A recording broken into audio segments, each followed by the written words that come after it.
What is going on, people? It's Matt from Liquid Loans. In this video, I'm joined by a very interesting UK hexagon. I've shared streams with this guy. I've met him in person. I've got the privilege now to call him a friend. He is going to drop some priceless gold on this one about how he made it and how to become a crypto millionaire. So you do not want to miss the info in this stream. So with no further ado, let me bring up Mr. Randy. What's going on, buddy? Hey, Matt, how are you? Hey, everybody.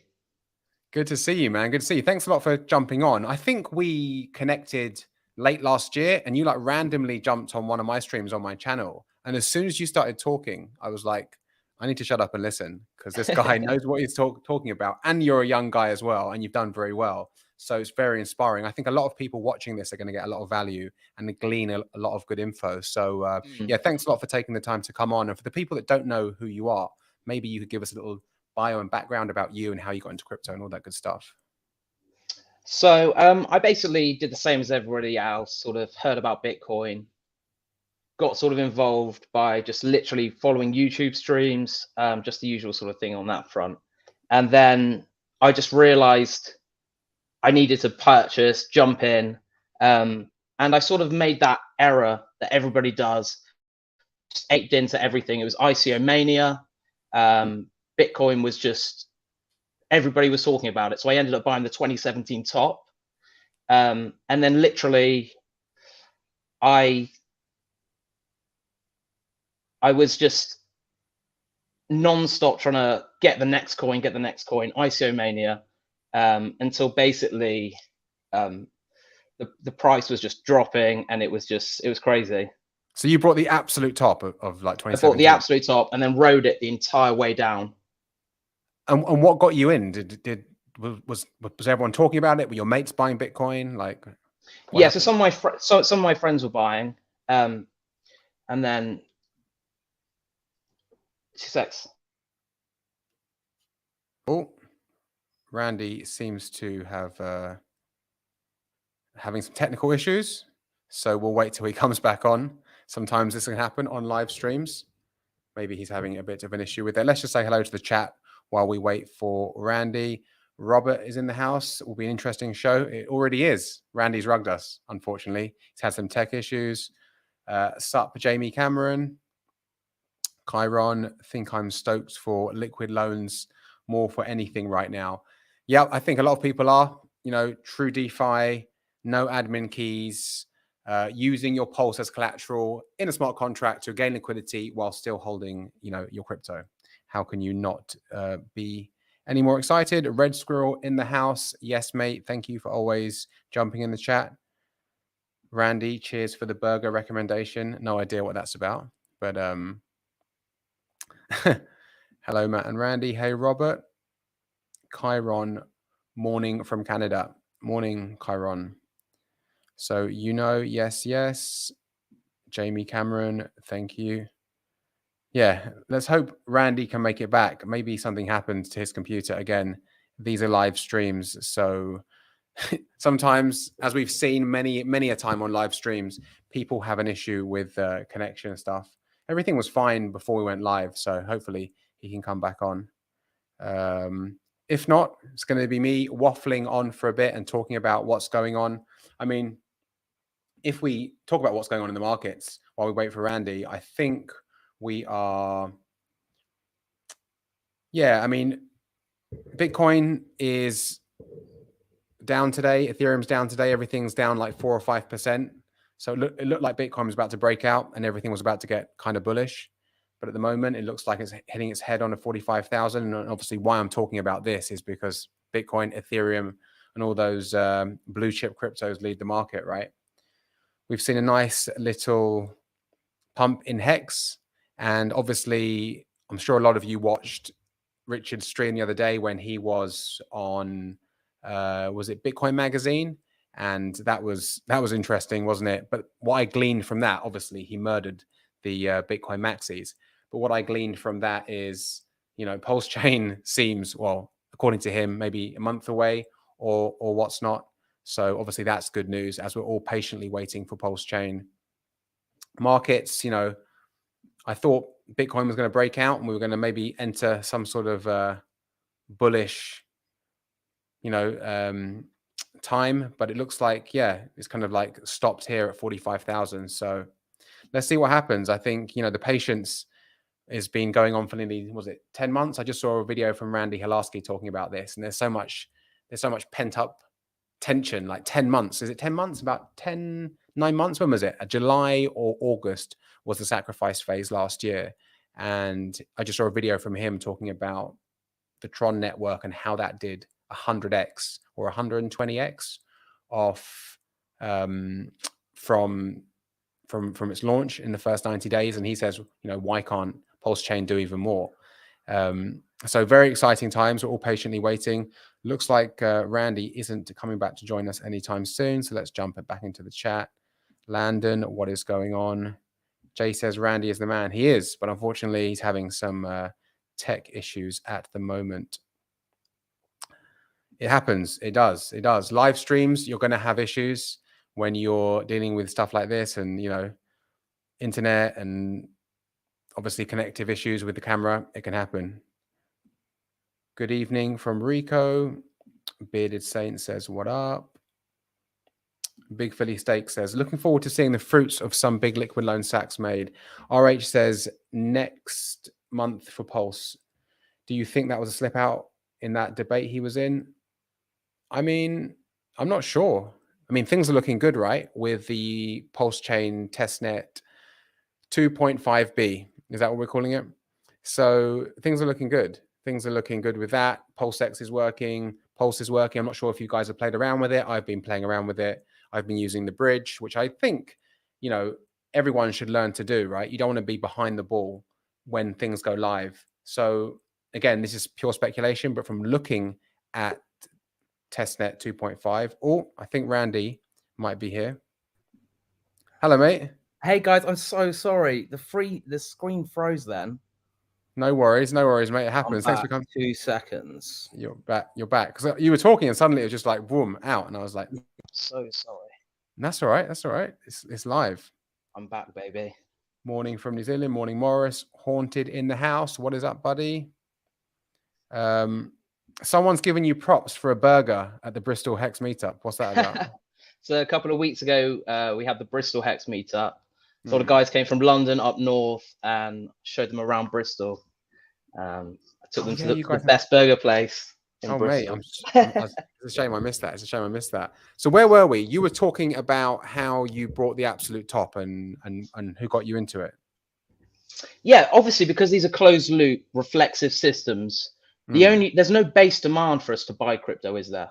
The only reason we ever buy it is because we want to make money and because we heard somebody else made a lot of money. Yeah. So we basically don't want to get it. We then force ourselves into it because we think we're going to make money. And that's usually the key indicator. You being the last guy to buy usually means that it's going all down from there, essentially. But who got you in, though? Was it one of your mates? Did you see it on the TV? Like, what was Bitcoin Mania at the time? It was very much, yeah, it was just Bitcoin Mania. So it was basically on the news a lot. Obviously, 2013 was the last time I'd heard about it. Again, that was the other $1,300 top. Yeah. You just hear about it on the tops. And what people don't realize is even with an 85% dump, a 7x move won't even touch that. So it's really important in crypto. It's timing the market, obviously, it's timing the market. And when these things run up hundreds, thousands, 10,000s, Bitcoin did 6.5 million X from cents. It's about sticking it through and staying in the market. Bitcoin has averaged 2% increase in value per week. Nothing is going to beat that. So you look at property, what are you going to get? They sort of appreciate around 8 to 12%, depending where they are. That's in the UK. Obviously, some countries they actually go down, such as Spain, Marbella. They produce more than the population. You're getting negative population growth in some countries. Yeah. So 2% increase a week in just Bitcoin. So you need, Sorry. You need these clear outs of boom and bust cycles because there is literally, like I said, no base demand. It is just a closed loop system of people buying because they heard it went up and then just selling because they heard it went down. But yeah. So you got in 2017, and then how did you? Because obviously you're a Hexagon. How did you transition into Hex? I had a sort of Ray Dalio strategy. So I went for each individual area. So whether it was remittances, that was XRP and Stellar were the main one for remittances. Due to sort of Nostro and Vostro style banking, a certain country won't be able to maybe move their funds to, say, South Africa, to China. It will take them about 10 days. Wow. Due to the banking hours. So if it's a weak currency that can crumble, say, 30% in a month, you don't want to hold that much funds that you need as cash flow within a business for that country, for example, because you could lose that 30% against the currency by holding it there. So XRP was obviously trying to solve that issue of remittances. I went through everything like that, supply chain. You got to remember, Hex wasn't even invented at this point. So that was my strategy, was sort of 5% weighted on the main coin. So supply chain, VeChain, remittances, XRP. Then I'll put like a 2% holding on XLM that was sort of going more after corporate remittances. Yeah. Bitcoin, 10%. Eventually, Hex did come out, and it was the first time I'd never seen a complete and finished product.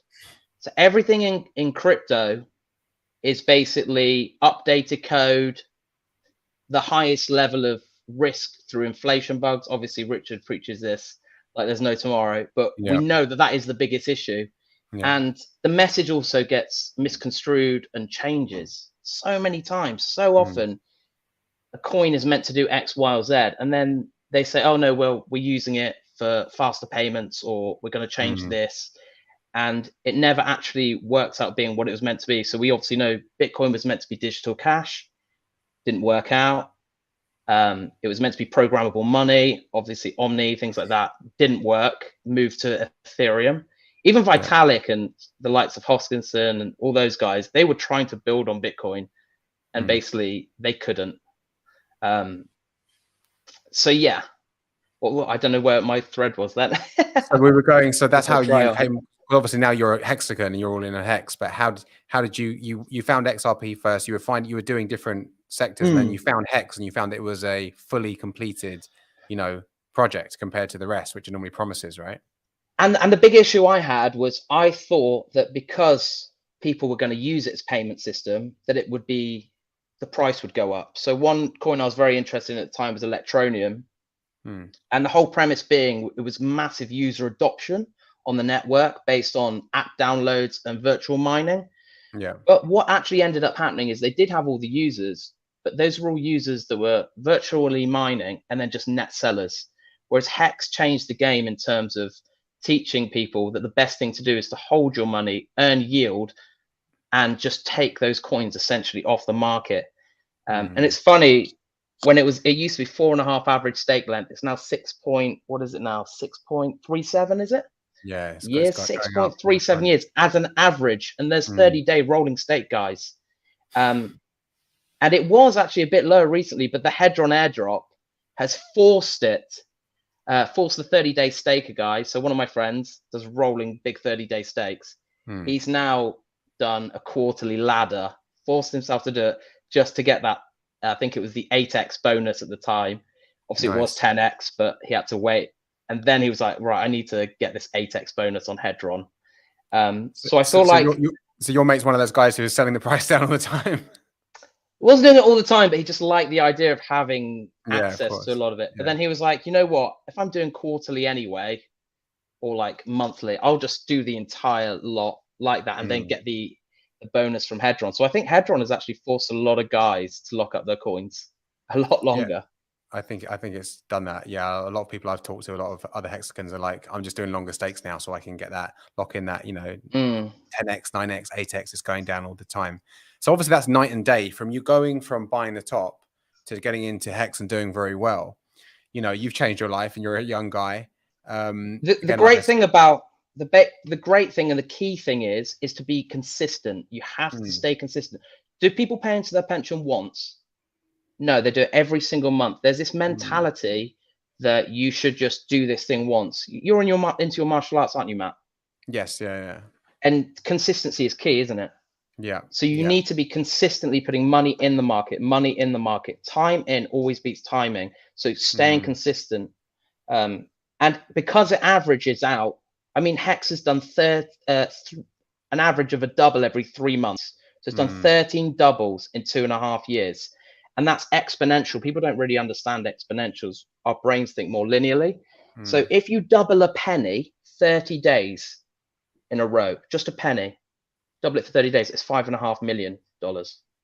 Yeah, that compound interest is nuts. So And would you and say that's again, the with one thing holding people back from success in crypto is just not being consistent? 100%, the amount of guys I say, I've got $2,000, I'll put it in. And I say, are you going to, is it going to be a reoccurring thing? They said, no, that I just want to do that. So there's this mentality that you should invest once. Do you ever invest in yourself once? Do you? No, you invest in yourself consistently. Consistency, yeah. Like everything in life, right? And when it does dip, that's just an opportunity to get more coins for your money. And because it's asymmetric, it can only fall 100%. Whereas we've seen these things go millions of percent. So it's not symmetrical. The gains outweigh the losses. And that's why having a balanced amount of risk, so say loan token, different sort of products or projects within an ecosystem is amazing, because let's be honest, not everything works out in life. Business is really hard. I think it's 1 out of 3 restaurants close a year. That from opening from their first year, 1 out of 3 will close within the first 2 years. And that's because business is hard. It's not a scam. And crypto is really hard if you don't have the game theory nailed. So it's good to have PulseX, Pulse Chain, Hex, obviously Loan, and they've all got different market fits. And 100%, if one does drop and hypothetically goes to zero, nothing ever does in crypto. But if it was to go to zero, you've lost 100% of that. On the other side, you've made thousands, hundreds of thousands of percents on the other coins. And that's the mentality you need to remember in crypto. Yeah, that's interesting you say that. I hadn't really thought about that. Of course, yeah, you can lose, 100% of your money or 90%, but obviously you can make thousands, if not millions of percent. So it's completely asymmetrical, isn't it? Exactly. So it's about attributing risk across different coins, and not marrying the one coin. I find that I do love Hex. I think it's absolutely genius. But that Ray Dalio strategy is how percentage-wise sure are you of Hex? If you're 90%, you invest 90% of your money. If there's a 1% doubt in your head, you put that 1% somewhere else where you feel like that might be the thing to sort of counterbalance the scales. And talking about exponentials again, if you take 30 exponentially larger steps, you walk around the world 26 times. Wow. And it's hard to imagine. If you pull up that chart I sent you of the growth. Which one do you want? The growth one, yeah? Yeah. So let me just get this up quickly. So this is comparing the internet versus crypto in terms of user growth. So can you see that? Yeah, that sounds brilliant. This was Raoul Pal as well. I really like Raoul Pal as a macro sort of economics guy. He's really cool. This is his stuff here. This is his, yeah. So what we see here is the internet user growth, from 1992 to 2006. And we're seeing then crypto user growth is the line above the orange. And we're growing at 80% year growth. And we're actually growing at a higher inclination than the internet. And the problem with the internet was it never monetized users. Users have now, through Facebook, become the commodity product. The user has their value leaked from them. In crypto, you as a user participant and member of the network own a part of the network by using it. It's very powerful. So that is tracking where we should be in the next year, 2 years, or the next 10 years, right? And obviously because of Metcalfe's law, a network derives its value based on the growth of that network and the amount of user participants. So we can see here 80% average growth a year. So it was very interesting when Richard mentioned about S-curve adoption and how late we are to Bitcoin. You're not really late to Bitcoin, but when you bought mining Bitcoin at 50 cents, yeah, the party that Richard was at was a very different early party. Do you know what I mean? Of course. And You're that's clicking, the party. you're double clicking a mouse and getting Bitcoin compared to mining farms. For free, freemium onboarding, yeah. Compared to, but Hex, we're there with Hex. We're at that still that early. We're just out of that innovator stage, but we're in that basically very, very early adoption on an S curve. And So once it does go, actually. Sorry, yeah, you're sorry, your stream's a little bit laggy, so sometimes I think we talk over each other. Sorry. What I was saying was you were telling me earlier you're onboarding someone, which I think you're pretty good at. How do you get no coiners? Like, what's your pitch to get them into crypto? Or is it just the mad gains, or is it self-sovereignty?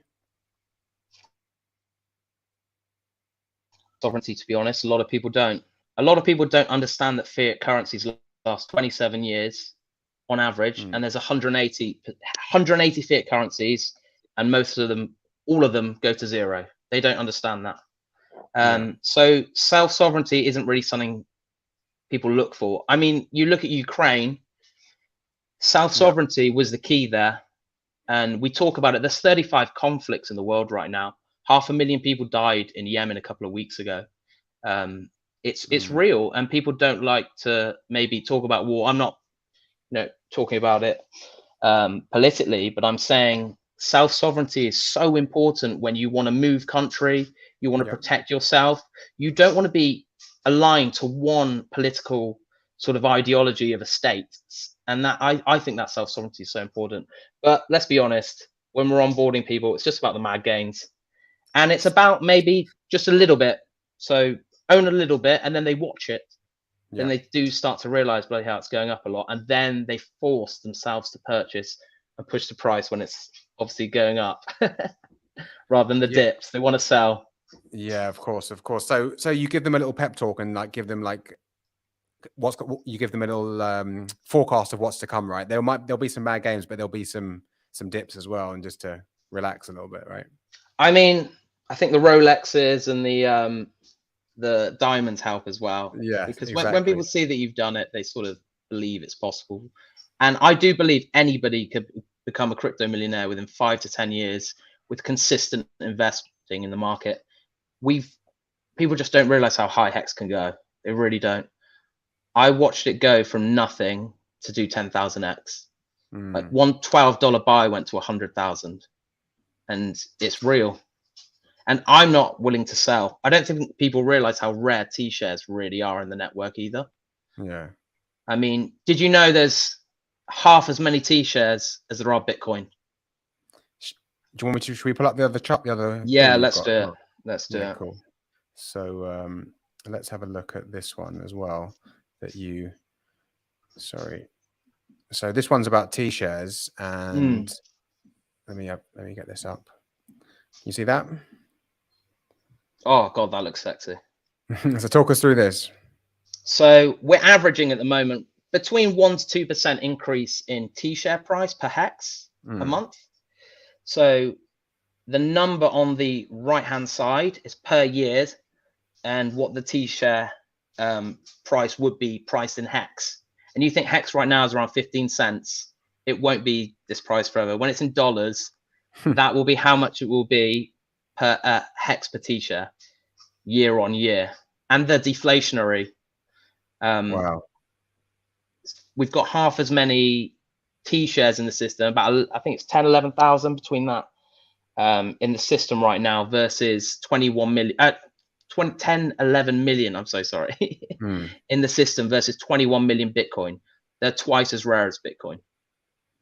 Wow. And these are the things that are giving you yield. It's the most important thing in the system. It's really incredible. So we've covered consistency, obviously, here. And what mindset what advice would you give to people that, because obviously they need the mindset too, right? Because people get rich and they lose it really quickly too, right? So I'll tell you what I did. I sold almost everything. I'd never owned a house. I haven't owned a car. I rented, and I did the old style of beans and rice, basically. Bought food, cooked it, didn't spend. Every pound I made, in my head, it was 100x higher. So if I made $1,000, in my head, I knew that was 100 grand. And I was like, wow, that's so crazy. When you know where these prices can go for a fact, look at the chart. I mean, it really is the truth. You can't lie about the chart, and you can't lie on Staker app when you see huge guys locking up coins for decades, hundreds of millions. So that mentality of consistency, not wasting your money, putting your money in the market until you can hit economic escape velocity, which is where the problem is in life. We've only got so much time. So this is what's her name? She messed up a Beyonce quote saying everybody's got the same 24 hours in the day. Molly May, and everyone kicked off. What she meant to say was, we only have so much time in the day that we can sell per hour. So that's unscalable. You cannot scale an hourly wage. So you're never going to hit economic escape velocity where you're earning more than your time is worth, unless you put your money into the market, whether that's property, whatever. But this is the highest appreciating asset class in the history of man. Nothing appreciates 2% a week over a decade amount of data. Nothing. So time in the market and understanding that selling your time is not going to create the future that you want. You need to just focus on building a solid portfolio, putting the money in until you can hit that economic escape velocity. And then that's when you can look at pulling some of that. But you need to stay focused and not be weak-handed. You need to have that discipline. And a lot of people don't have the discipline. As soon as they see a certain amount of money, they will spend it. Whereas you look at the richest guys, the wealthiest guys, they own assets and they do not sell them. Hence why, and they only buy scarce assets. Crypto is digitally scarce through Satoshi's genius way of solving the double spend issue. It can't be recreated. So by you bring up this chart, is it to hammer home how important T-shares are, right? Exactly. This is literally. Sorry, mate. You just cut out there. Can you hear me? I can hear you. Can you hear me? Yeah, I think your connection is a bit laggy. Yeah, I think you're back. I'm so sorry. Yeah, I was having issues earlier. So on the right hand side, this is the T-share price in Hex per year, based on that 1.5% incremental price that it's sort of averaging at the moment. So in 10 years time, it will be around, give or take, potentially, if it keeps on this sort of 1.5% a month, 126,488 Hex per T-share. Now, if Hex keeps doubling every 3 months, like it has been, obviously we're going to see that S curve. It will start, say doubling once every 6 months or 8 months. We'll see that at some point, as the weight of the adoption is so high, it's harder to obviously. But that price will be, I can't imagine, a T-share will be impossible to own in 10 years. It will be impossible.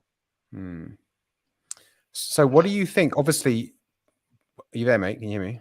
Yeah, I can hear you. Sorry, someone just keeps cutting out. So obviously, Pulse Chain, it sounds like it's really close. How close do you think it is to being? It's 4 weeks apparently, right? 4 more weeks, according to Richard's last stream. What do you think? What's your thoughts on that? I haven't seen news on testnet. I'm really excited that they managed to fix the PulseX auto claim. What's it called? I can't remember. That you could call the function rather than it being done off chain. That's really exciting, and it's incentivized as well. Okay. You mean the buy and burn? The buy and burn, exactly. Yeah, I'm really excited, and I think they were doing. I can't remember the numbers of volume now, but they've already done like $1 billion worth or whatever volume it would have been already. And for every billion, we're getting 700,000 market bought of PulseX just burnt. it's genius. It's taken away the middleman, and it's incentivized and forced people to hold the coin and create that network effect to make it even more valuable. And Cake is doing around 1 billion a day. Uniswap's doing 1.5 billion a day. So I think we're going to be closer to Uniswap than Cake because all the ERC20s are getting copied over. So what if it was 1.5? You're talking about $1 million worth of buy and burn every single day. Wow. Yeah. Which is pretty exciting. And you think 5 years from now, what's the volume going to be? I mean, it's crazy. I mean, it, like you said, it could go ballistic. Obviously, all the fundamentals around Pulse Chain. Here's a question for you. Obviously, Hex minted a lot of millionaires. Obviously, you being one of them. Where does Pulse Chain mint as many or much more than Hex did? Well, it's very interesting because ETH from ICO, it started at 30 cents. ETH did in 2015. It then dropped to 15 cents. So it actually did a 50% drawdown. That's the funny thing with crypto is everyone feels like they've missed Pulse right now. So then loads more has been. So I think about 700 mil was put into Pulse, and considering the price of crypto was a lot higher then as well, I think it's about 1 billion into PulseX. So people are looking. I know someone put 50,000 into PulseX, is looking to buy some Pulse because he's so annoyed that he's missed that gap. And I feel like the price is going to be fluctuating a lot, but you haven't missed the boat with Pulse. I don't believe you have. And it will do the same sort of numbers, 10,000 X's. I believe it will. Yeah, 100%. I don't think I've ever seen a chain launch with tokens. I've never seen it before. Everything launches empty. AVAX, BNB, everything launches empty. We have 10,000 already coins that work with communities, and they're going to be able to actually function now. It's amazing. It's good. Yeah, it's very, very exciting. What's going to be your play when mainnet goes live? I'm looking at some LP stuff because some of the interest rates are amazing, but I don't want to get caught on the wrong end with impermanent loss. So if you did have USDC copied over onto Pulse, imagine you paired the USDC with PLS, but then the USDC got invalidated and you put up both sides, you'd literally just get stuck with or maybe not invalidated, but say that crypto doesn't support a front end. You could just get left with an entire bag. Whereas I think something like bridging EUSDC with PLS, I think that's a really safe bet. Okay. So does that make sense? EUSDC, because they're not going to invalidate the ETH side. So if you bridge that over and then you put it with PLS, you're okay with PLS because you'll make the fee difference. Even if there was some level of discrepancy, you'd be able to pull enough out to then market buy the thing you actually want. Okay. So I think that's a really interesting play. I think LP, being an LP, I think is a kind of intermediate, more advanced skill set, right? For people who are new to crypto, they might even not know what impermanent loss is, but that's obviously when it moves out of your range, and then you get left with more of one side of the coins. Obviously, you have to provide both sides of a pair. Yeah, exactly. Okay, so you're quite excited about LP. I'm sure you sacrificed. Obviously, you sacrificed a Pulse. You sacrificed a PulseX too. Yeah. What are you more excited about out of those two? I think the thing about PLS is I don't think I'm going to make much in terms of interest and staking, which is it's kind of a double-edged sword, isn't it? The whole point was we wanted cheap fees, so you can't have both. You can't have it both ways. I think K2K was saying it was like 35 Pulse was made in fees by one of the validators. So it's like, what, we're going to just split that 35. But at the same time, we're going to be able to actually use the network and use our Hex and anything interesting on Ethereum, any DeFi products or projects, anything that you're going to actually be able to use it for a change. Whereas right now, it's just so unusable. It's so hard to on-ramp a user and say, I'll spend $300 to purchase something. Like, they're like, I don't do that in my life. I never go into a shop to buy, do my shopping and then get charged a £300 transaction fee. fee on top. Like, That's just doesn't why make sense, does it? it's completely retarded, the price, man, of Hex and many other things, because Mm, it's hard enough, as you know. I mean, like you said, you were onboarding someone this morning. It's hard enough getting no coiners into crypto when fees are pennies, right? Because still, you've got to get a wallet. You need to know how to send. You need to know how to get your money onto an exchange, and then change it into crypto. And there's so many cryptos. Which one do I buy? And then, all this stuff. That's hard enough as it is. And then you're telling them, oh, by the way, I know you want to buy $500 or $1,000 worth of Hex, but you're only going to get, I mean, at the peak of the bull market, you could lose $100 to fees, right? So that's going to be a game changer with Pulse, because we're going to have, fees in the pennies. But like you said, you can't have it both ways. You can't be earning a lot through staking Pulse, delegating your Pulse, but then getting,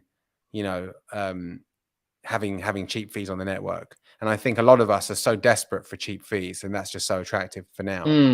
And I think, if we look at Ethereum that's done a 14,000x, why can't Pulse, do very, very well, especially with the system state copy? What's your take on the system state copy? Do you think people just flock over to it, like the SHIB community, or is it a slow burn?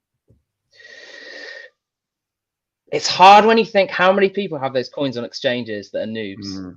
That's true. I don't know many guys that bought SHIB that actually hold their own keys. I don't know.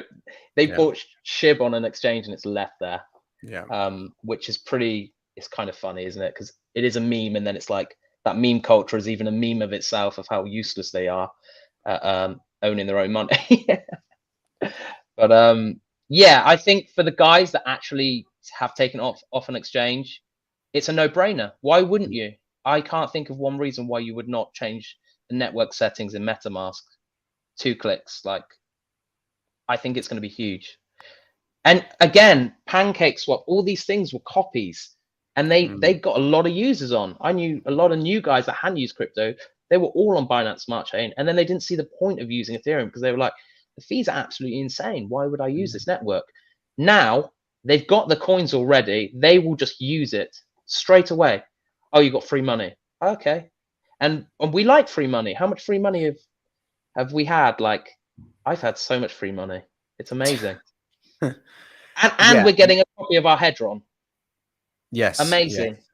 I like what Red Squirrel put as well. EUSDC and USDL pair. That is interesting. Yeah, that would be great. I mean, just having the stable coins obviously on there is going to be paramount, right? Because, we need a stable coin. Obviously, liquid loans, USDL is going to be the stable coin of that. What's your thoughts on the liquid loans protocol?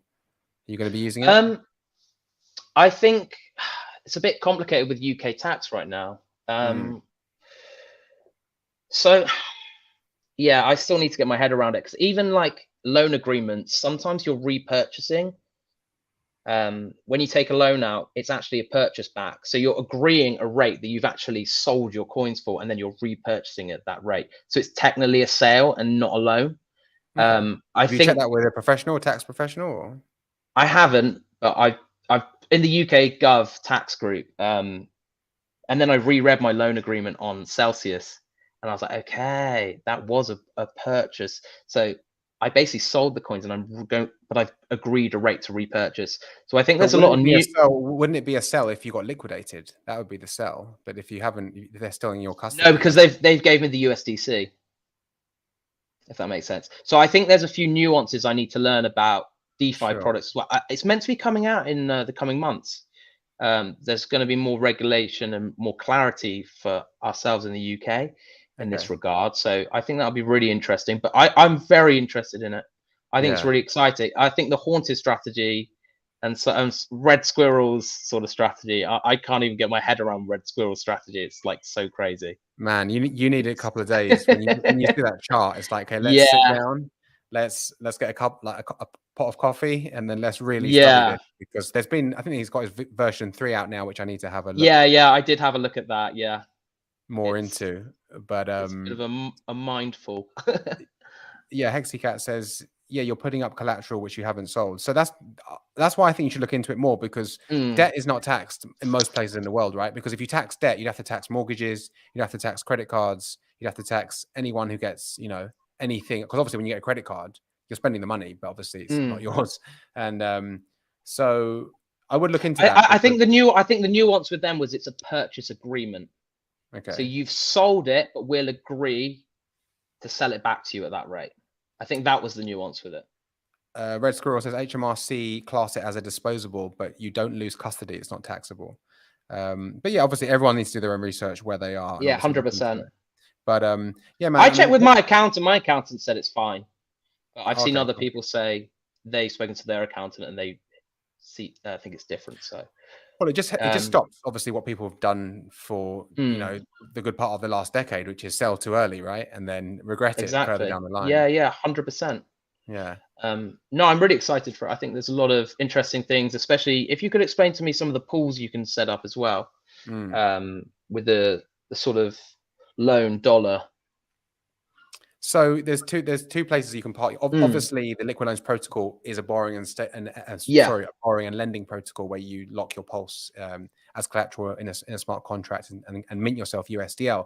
But obviously, there's different ways to interact with the protocol too. There's the stability pool, and the stability pool providers, you deposit your USDL in there, and any vault that's liquidated, that gets taken from the stability pool because that debt needs to be paid off, right? Yeah.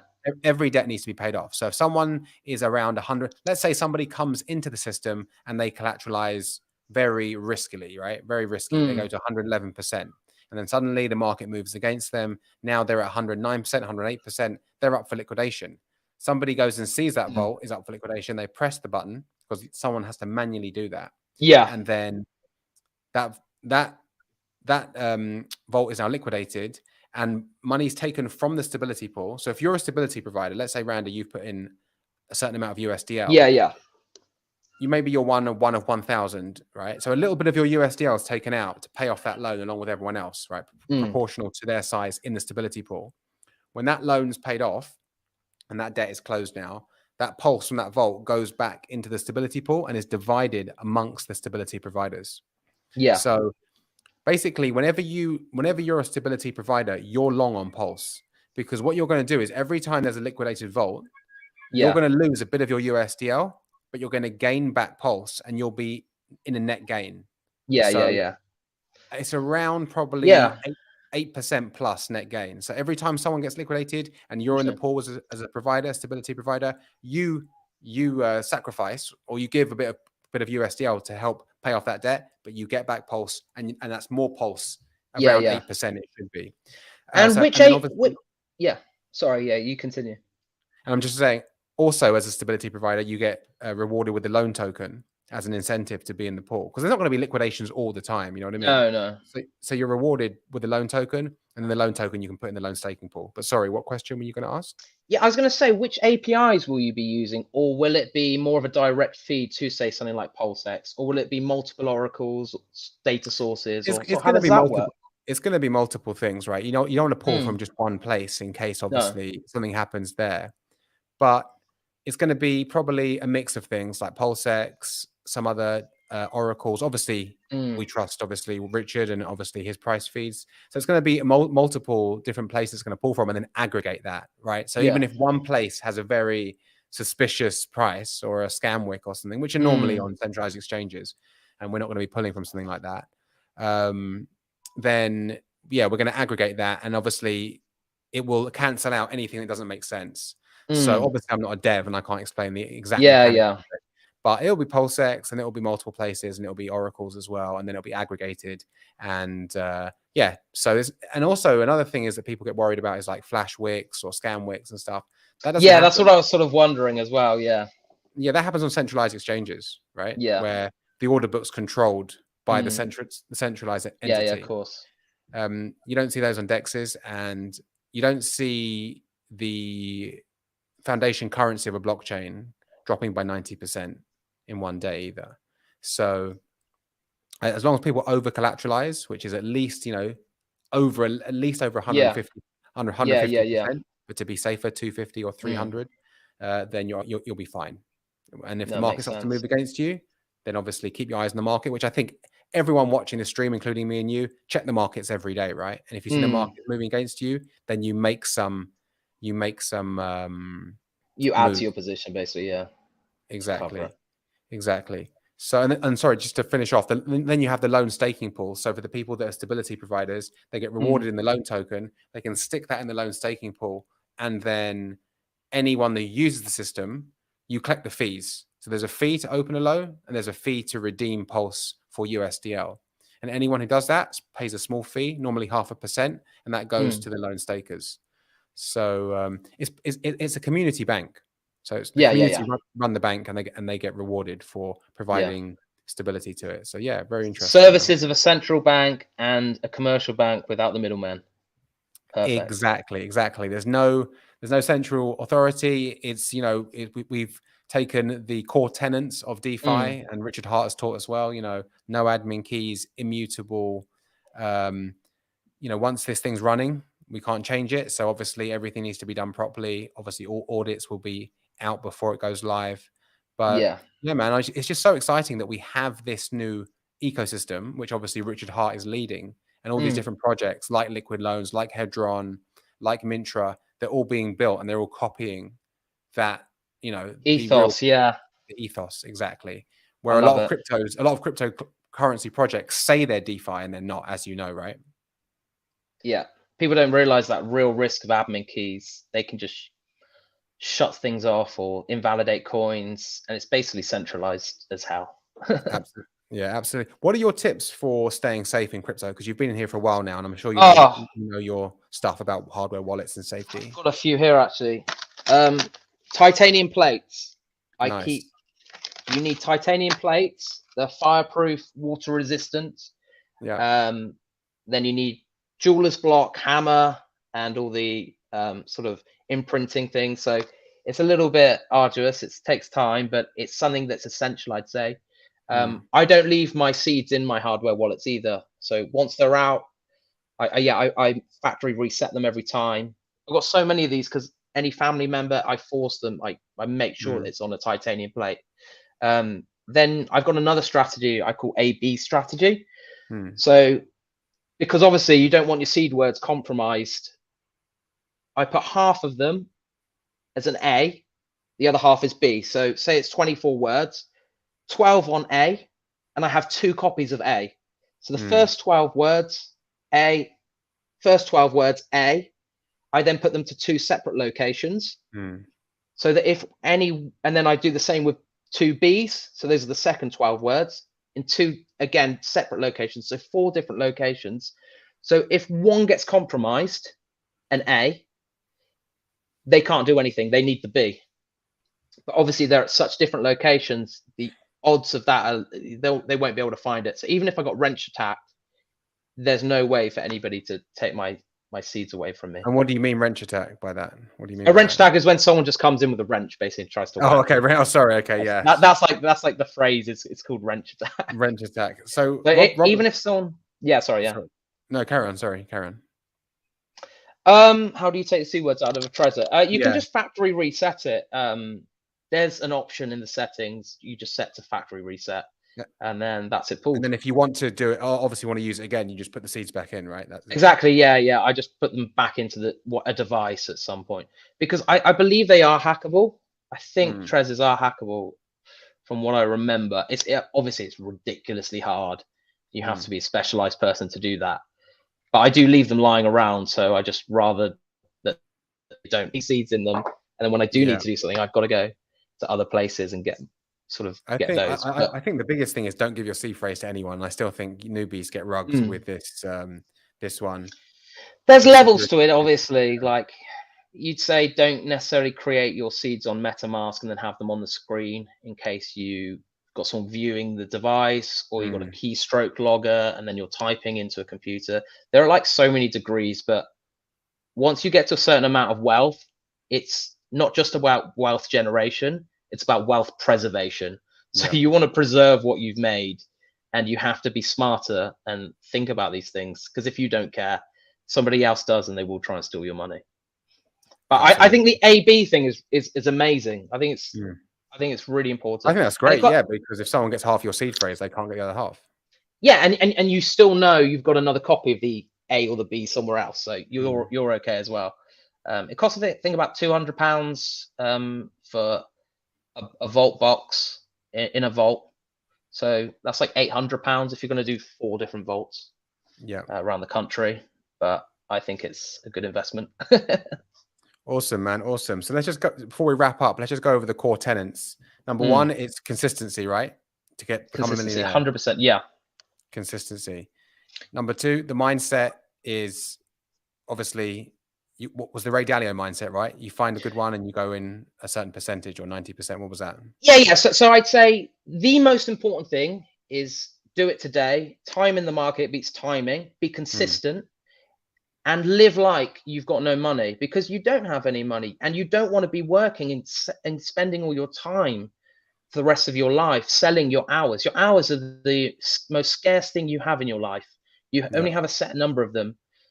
You do not want to be selling your time. You want to own your time. And the only way to own your time is to outgain economic energy through your hard work and putting that money to work, essentially. So I'd say being consistent, putting money in consistently, but living like a poor person. So you can put as much as you can in. The more you can put in, the sooner you have that sort of freedom, and you hit that economic escape velocity where you've just got so much more wealth. So the beginning is you do want to take risks as well. Like, I think crypto is the safest thing in the world, but to other people, they see it as a high risk, which is ironic because I'm like the lowest risk guy ever. And I'm all in, on crypto and have been. So, but apparently it works.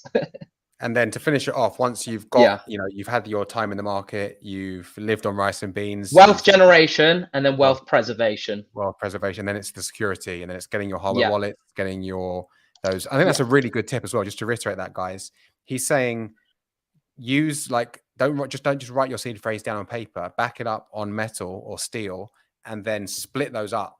So one's somewhere in the mountains and one's at my nan's or something like that, right? Even if it's in your house, you can drill into bookshelf. You could make it look like a part of a fixture. You can have it under your carpet. You could have it drilled into the back of your fridge. You can have it inside your television. You can have it in so many places where you would never look for it. Because it's just a metal plate. So you can be free and use your own creativity as to how you can safely sort of keep that within your house. It doesn't just have to be in a drawer, is my point.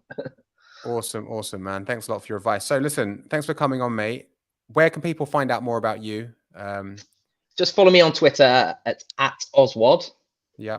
And that's where I am for now. At Oswald. Well, listen, man, thanks for coming on. You have to come back on, obviously, because we had a bit of disruption earlier on. So I'm sure you're going to be you're a fan favorite. I can already see from the comments. You have to come on when Pulse Chain goes live, and we'll talk more about how things have fared. But thanks a lot for coming on, man. I really appreciate it. Thanks so much for having me, Matt. Really appreciate it. And thanks everybody for watching. Do like and subscribe. It's been really great. Thanks, mate. Look forward to seeing you next time.